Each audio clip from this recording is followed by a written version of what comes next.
say hi. Yes. Hi, good morning, Yes. Your Excellency. Yeah, it's morning. That's my daughter, Donna. Yeah, she looks very pretty. I can see the face. It's the same face. And the future. And the future, yeah. you. That I can actually analyze. I can start working She here. asked me a question when we were coming in. It's an exhibition called Traces of Time.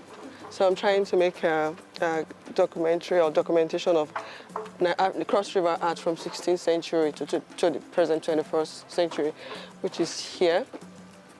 And since Oba Verame was actually, when he was captured during the Benin expedition, was brought to Calabar, this is the exact spot where he lived and died. So there's no way I cannot talk about Oba Verame in that sense.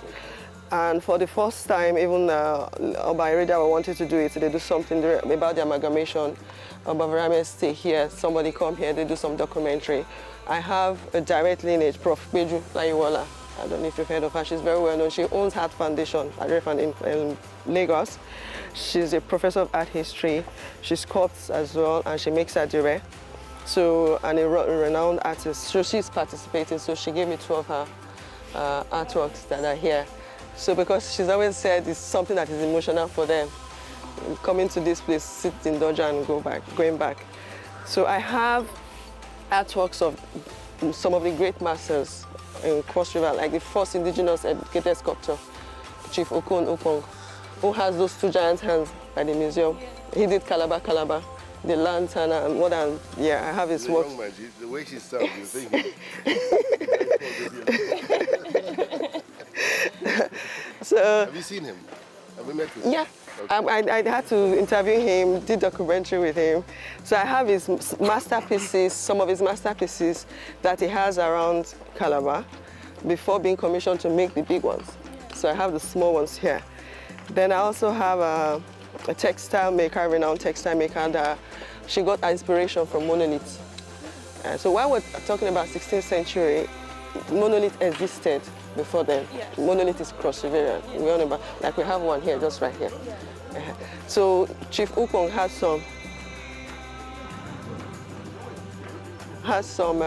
works from about monolith that's somewhere in Calabar. It's where you come into the gate. There are three heads of monolith fiber.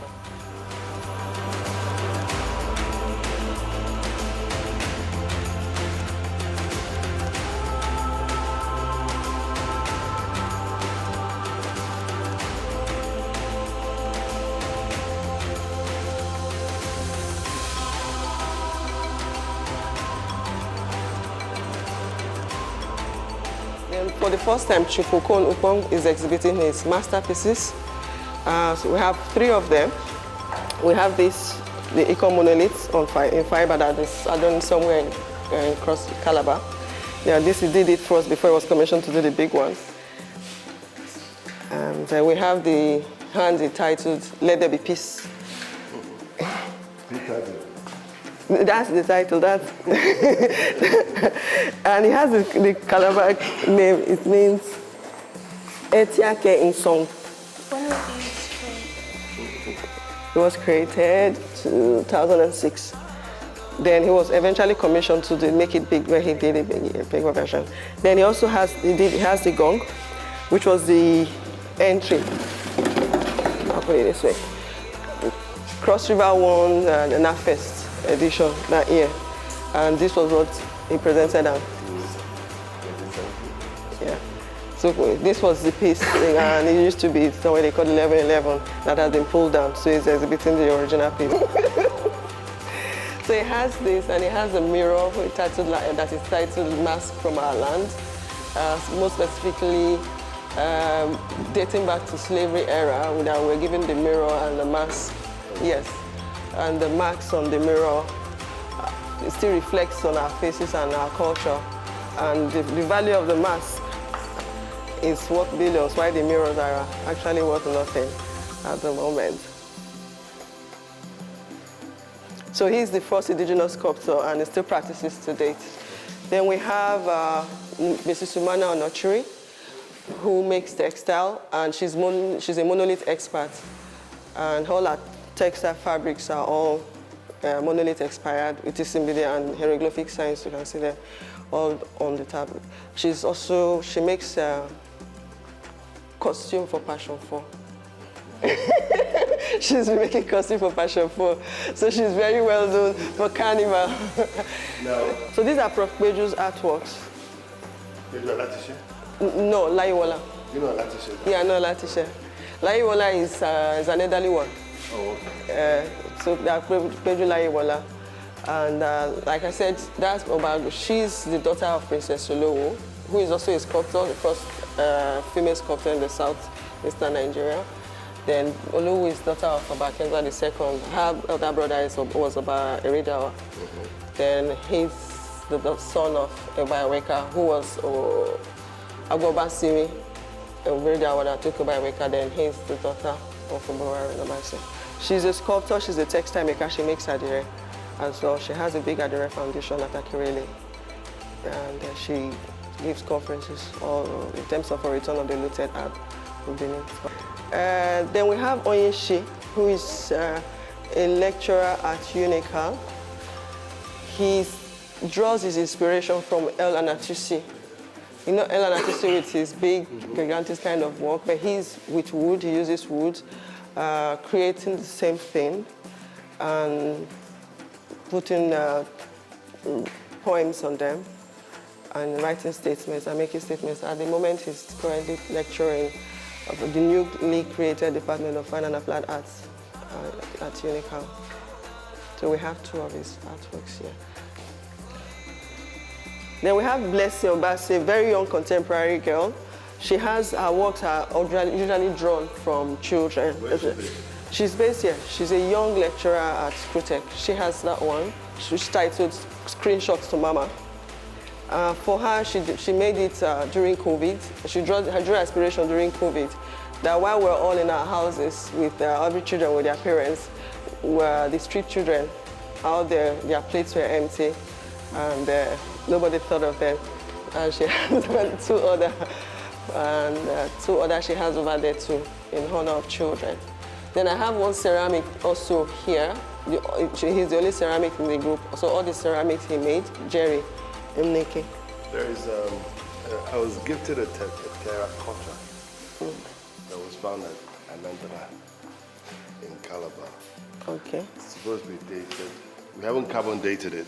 Okay. But it's expected to be at least 1,500 years. The family gave it to you? No, I won't tell you how I got it. So we should get it back and give it to the state. That's what I'm asking. If it's not directly from the family. Yeah, it's from the family.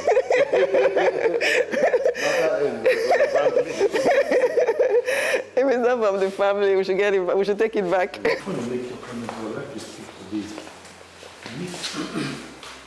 Most of this work, your ideas, when you wanted to enrich the Carnival route architecture and people visiting the city, the challenge has remained that the interpretative contents are still lacking.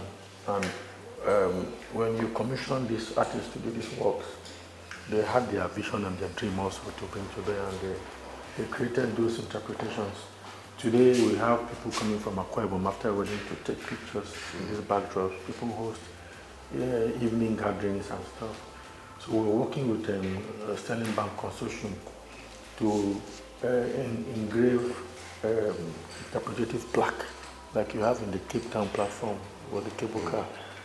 When I went from experiential training to Cape Town, Pomi, and then on that plateau, there's everything about South Africa is written there. Yes, on these different plaques.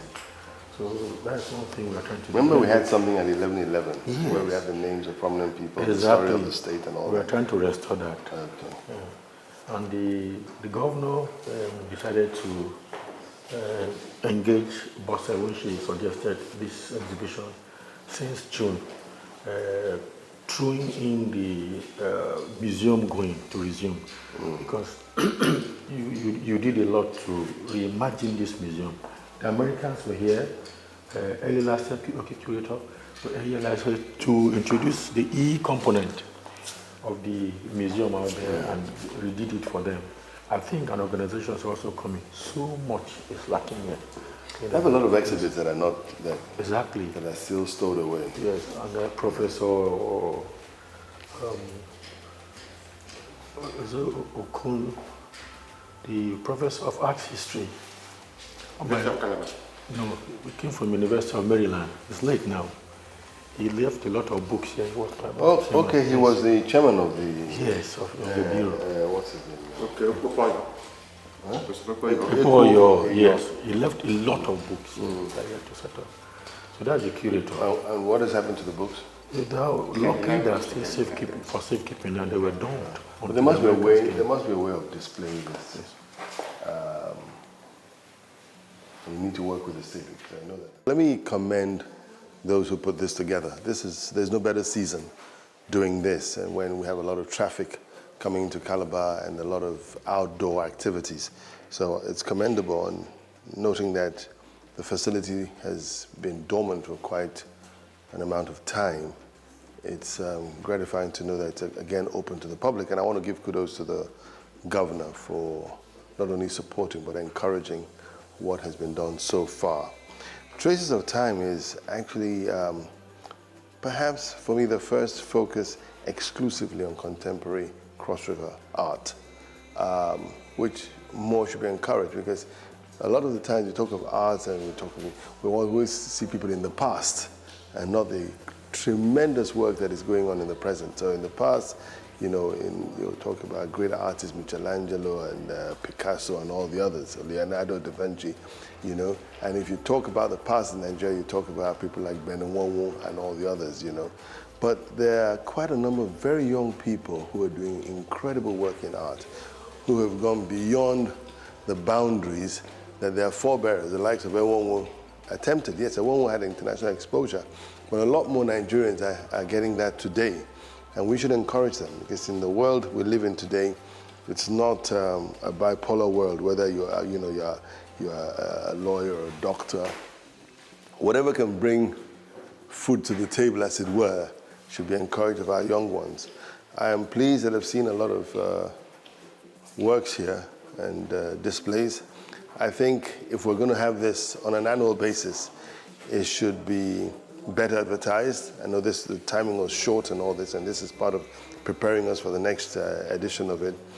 We also should encourage a lot of folks in and around who have displays that are relevant to what we're doing, to bring them rather than just leave them in the closets of their home.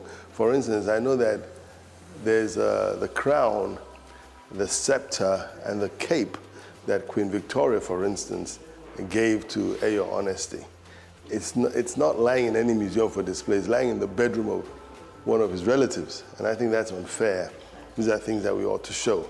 If you know what's going on in Benin today and the controversies about the return of art, who has custodian of it, is it the state or the palace?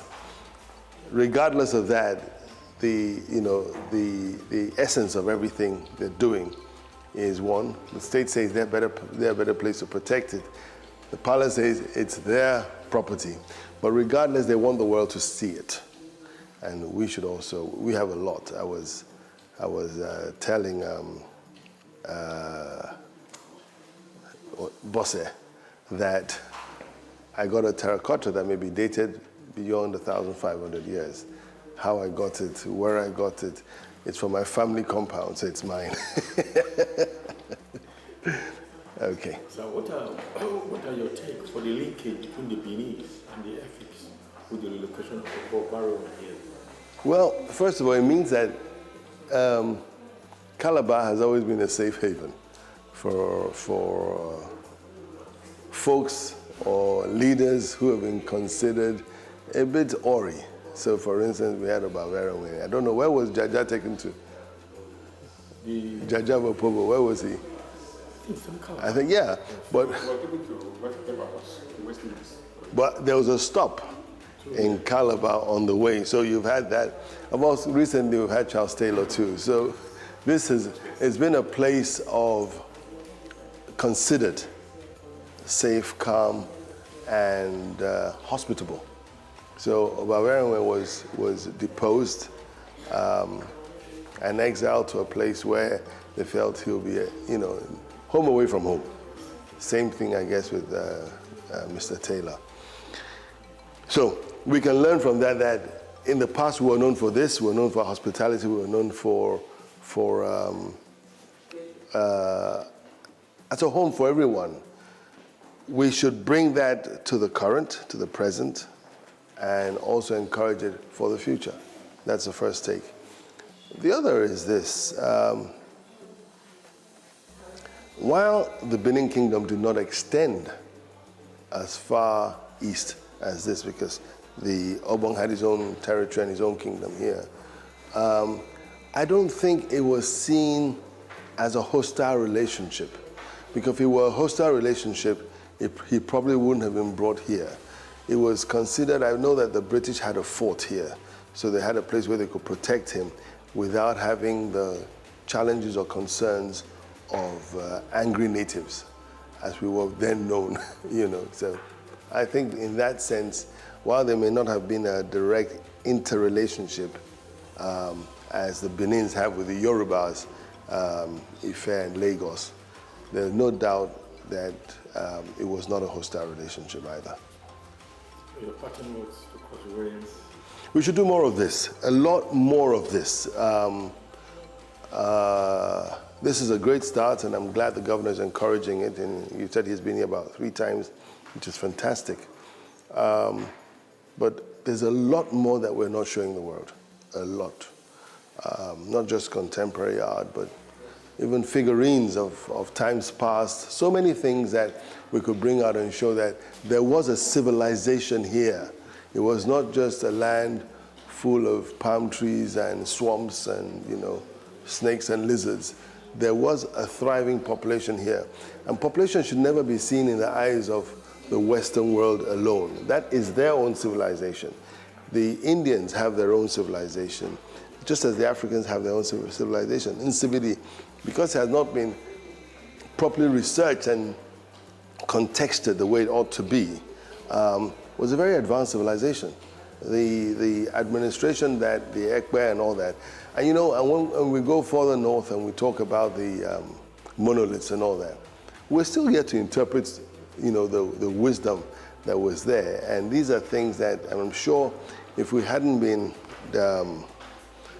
dislocated by the advent of Western civilization, a lot of the knowledge that these figurines possess and the writings, Nsibidi and all that, would have been passed on to the next generation.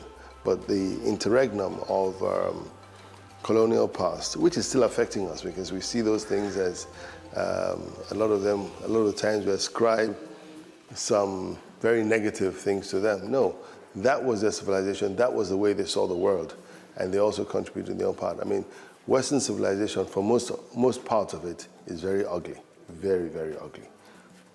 Thank you, sir. Thank you. What is your impression this far?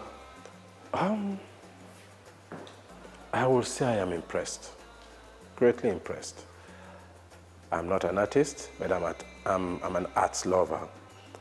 And I have seen here today on display things artworks that reinforce my belief that there is abundance in the Nigerian state, abundance of human and material resources, that as a people, we do not need to cut corners.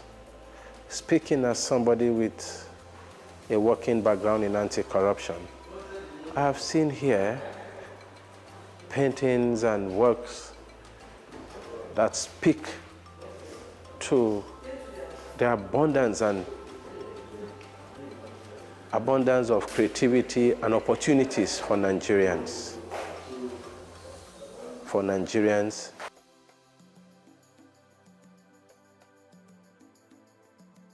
And it has always been our desire that the museum going, which is also knowledge gathering, should be a fun. What will you tell the children of today?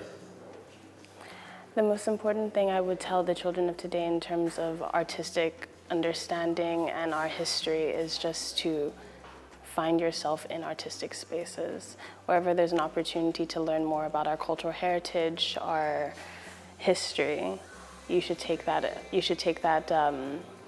opportunity to just further your understanding of the rich cultural aspect and landscape that we have in Cross River State. You're an artist. What is your medium? oil painting, mixed media, anything I can get my hands on, just trying to find a way to tell the story and use the mediums that would best represent and glorify the story that I want to tell in my art. I'm curious to know, how did you come about painting? It's always been part of my life. I think also just being from Cross River State, it's such a rich and cultural land that you are faced with art and artistic expression everywhere you go in all aspects, every part of the city. So it was just something I've always been interested in and always done. Being an artist yourself, how will you encourage creating and for Nigerians themselves to take liking in this sector?